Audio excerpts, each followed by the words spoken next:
Bonjour. Alors, comment vous allez, Rabbi Youssef? Asseyez-vous. On va essayer de. Bon, c'est période difficile, on va essayer de se préparer à Pessah, c'est pas évident parce que on traverse une période très difficile et, euh, et donc et aussi un peu inédite. Donc on va essayer de comprendre euh, selon l'actualité un peu comment aborder ce Pessah si inédit. On va passer souvent à deux ou trois ou même moins. Rabbi Yosef. Alors regardez, on va essayer de comprendre d'abord plusieurs notions. La première notion, on va essayer d'expliquer d'abord, regardez, vous savez que Rav Hutner, il explique dans le Seder de Pessah, on nous dit, il y a quatre questions. Keneged arba avot dibra Torah, Keneged arba banim dibra Torah, Chacham, le sage, que la Torah elle a parlé, elle a posé quatre questions. Il y a eu quatre personnages qui ont posé des questions. Il y a le Chacham, le sage, le Racha, le mécréant, le Tam, le naïf, si on peut traduire. Et comment on peut traduire Rabbi Yosef le naïf? Le Tam, Tam, le simple, voilà. Et chez Noyoda Lishol, c'est celui qui ne s'est pas posé de question. Mais on a remarqué que sur quatre questions, il y a trois réponses. C'est-à-dire, au Chacham, on a donné une réponse. Au Rabbi Yosef, au Chacham, au sage, on a donné une réponse qui lui est propre, une réponse qui lui est particulière. Au Tam, on lui a donné également une autre réponse. Mais pour le rachat et pour le She'eno Dalish, pour le mécréant et celui qui ne s'est pas posé de questions, on lui a répondu la même réponse. On lui a dit Ba'avour Ze, Asa, Hashem, Li, Betzetim et Mitzrayim.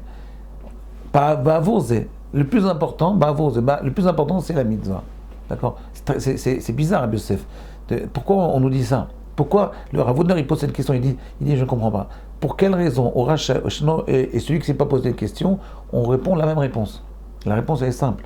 Il dit comme ça, il dit qu'en fait, dans la mitzvah de Vigata Libidra, il ramène un Rambam qui précise ça d'une façon très claire, un Maïmonide.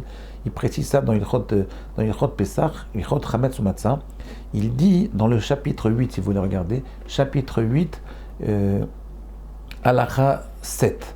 Il dit, le Rambam, quelque chose de très intéressant, il dit dans la mitzvah de Vigata Libidra, tu raconteras à ton fils, il y a deux mitzvot. Et le Rambam, il ramène deux mitzvot. Il y a une première mitzvah, c'est une mitzvah de dire la sortie d'Égypte, de raconter la sortie d'Égypte, de la dire. Je dis la sortie d'Égypte. Première mitzvah. Deuxième mitzvah, c'est de discuter sur la sortie d'Égypte. C'est-à-dire, il faut poser des questions et discuter. Vous voyez, l'enfant pose des questions et moi, je lui réponds. Il y a ce qu'on appelle, il doit y avoir un débat.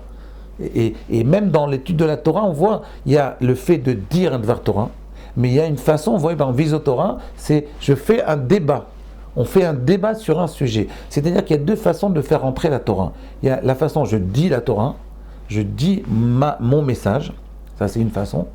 Et il y a une deuxième façon, et les deux sont importantes, les deux elles contiennent le Veigata Lebincha. Il y a je raconte, c'est-à-dire je dis ce que j'ai à dire, je fais passer le message, d'accord? C'est ce qu'on appelle Pirsoumenissa, je dévoile le miracle qui s'est passé en Égypte. Et la deuxième façon, c'est je discute avec. Rabbi Yosef, est-ce que vous savez pourquoi on doit discuter de Torah? Pourquoi la Torah passe par une discussion? Alors là, je vais vous donner un grand secret. Pendant les 7 cours que je vais vous faire prochainement, essayez de bien vous concentrer. Je vais vous donner un très grand secret. C'est la première fois que je comprends ça sur le texte d'Al-Shur. Il explique ce qu'on appelle, il ramène le Kuzari. Le Kuzari, c'est un texte qui a été écrit au XIIe siècle par Rabbi Yehuda, je vais vous dire par qui exactement, par Rabbi Yehuda Levi. Et le Kuzari, il parle de ce qu'on appelle le Inyan Haeloki.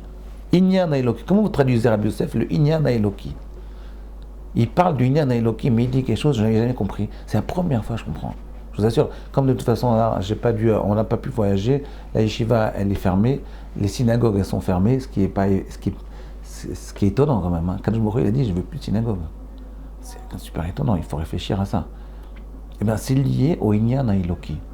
Et en fait, ce qui nous manque, c'est une parole du Kuzari. Il dit, il manque chez l'homme le Inyan Haeloki. Si vous voulez grandir et vous connecter avec le divin, il faut acquérir ce qu'on appelle le Inyan Haeloki, ce qu'on appelle la dimension divine. Inyan Haeloki, c'est, si vous voulez, moi j'aurais dit le principe divin. J'ai un ami, il m'a dit peut-être tu peux traduire la dimension divine. Il faut qu'il y ait en l'homme une dimension du divin. Ce qui manque à l'homme, c'est la dimension du divin. Et la dimension du divin, elle passe par son être à lui, par son moi à lui. On va essayer de comprendre de quoi je parle. Petit à petit, on va essayer d'y arriver. Maintenant, regardez bien, Rabbi Yosef.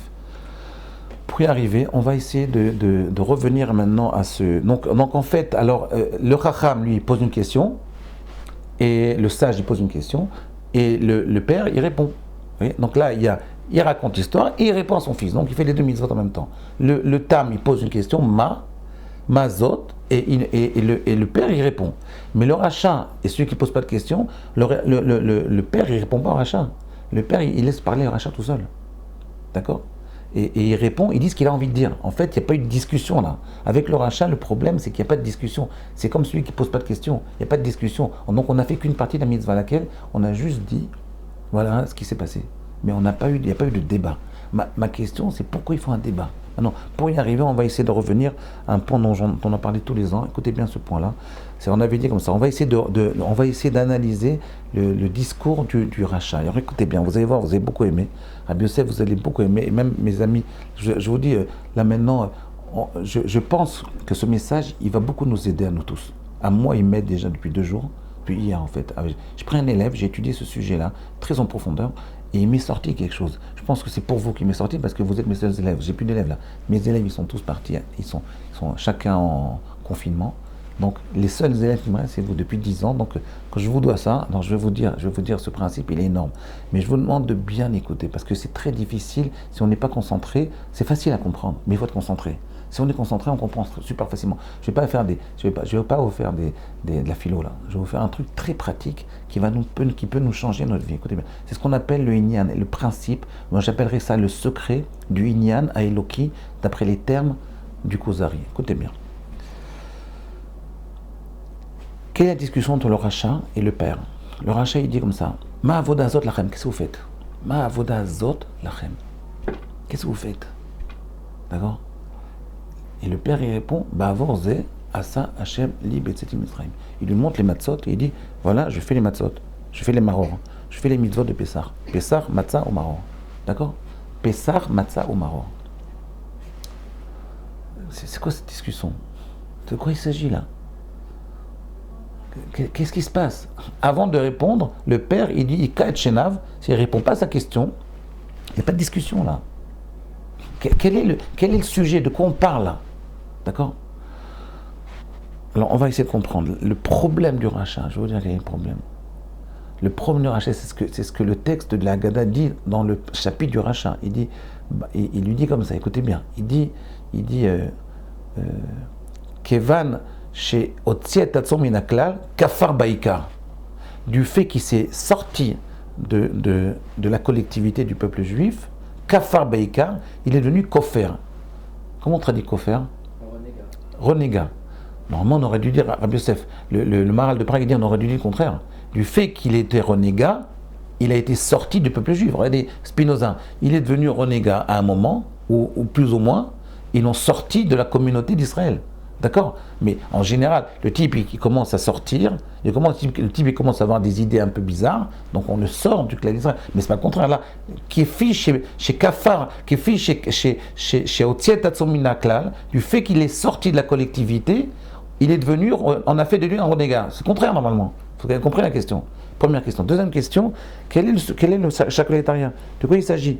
Le type il lui dit. Qu'est-ce que vous faites là ? C'est quoi ? Qu'est-ce que c'est ces enseignements que vous nous enseignez il y a 3000 ans depuis modernisez-vous un petit peu. C'est la question du rachat. Qu'est-ce que vous fabriquez ? Il se met à l'extérieur et il dit qu'est-ce que vous fabriquez ? Et la réponse, c'est Ba'avor ze. Alors on va essayer de comprendre, essayer de réfléchir. Qu'est-ce que ça veut dire Ba'avor ze ? Demain on en parle. À demain.